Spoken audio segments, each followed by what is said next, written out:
Buen día, mi nombre es Tania Elizabeth García Farías. Actualmente curso un posgrado en Criminología en la Universidad Xochicalco. A continuación les presento mi trabajo final de la materia de victimología impartida por el Dr. Jaime Sykes.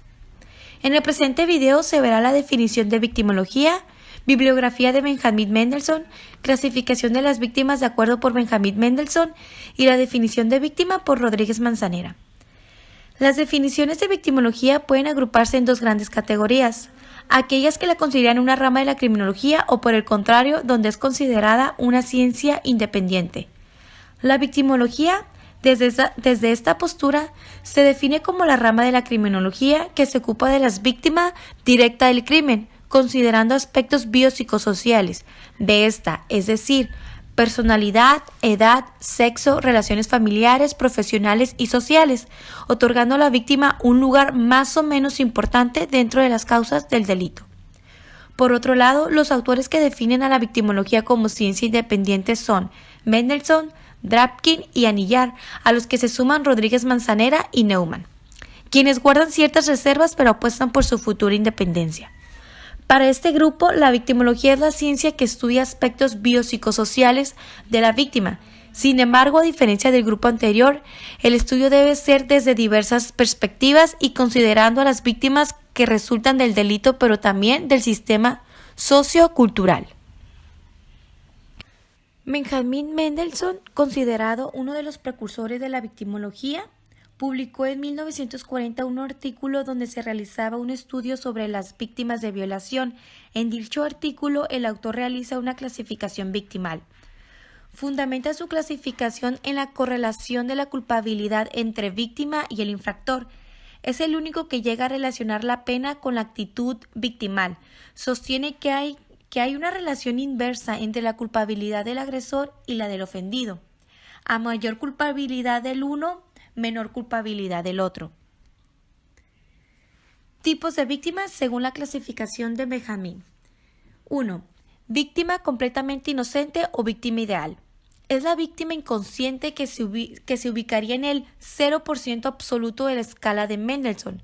Es la que nada ha hecho o nada ha aportado para desencadenar la situación criminal por la que se ve damnificada.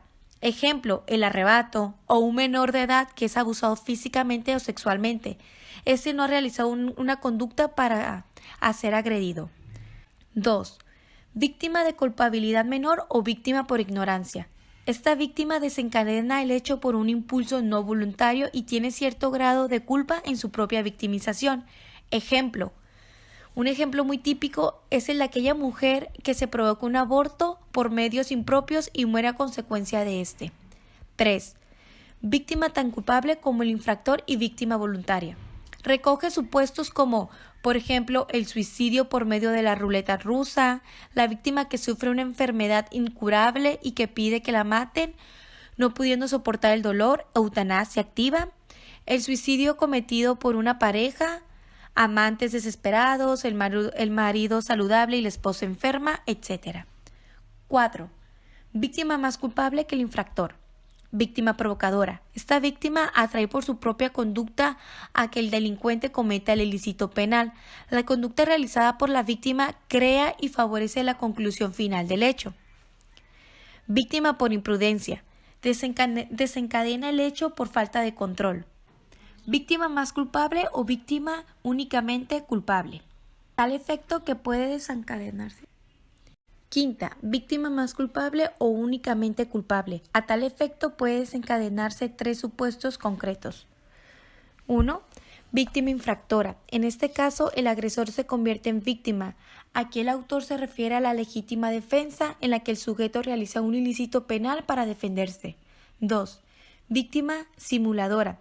Estas víctimas son las que tienen algún tipo de interés, ya sea propio o ajeno. Un ejemplo podría ser el de aquella persona que se pretende cobrar un seguro, haciéndose pasar por víctima de una situación catastrófica que en realidad no vivió.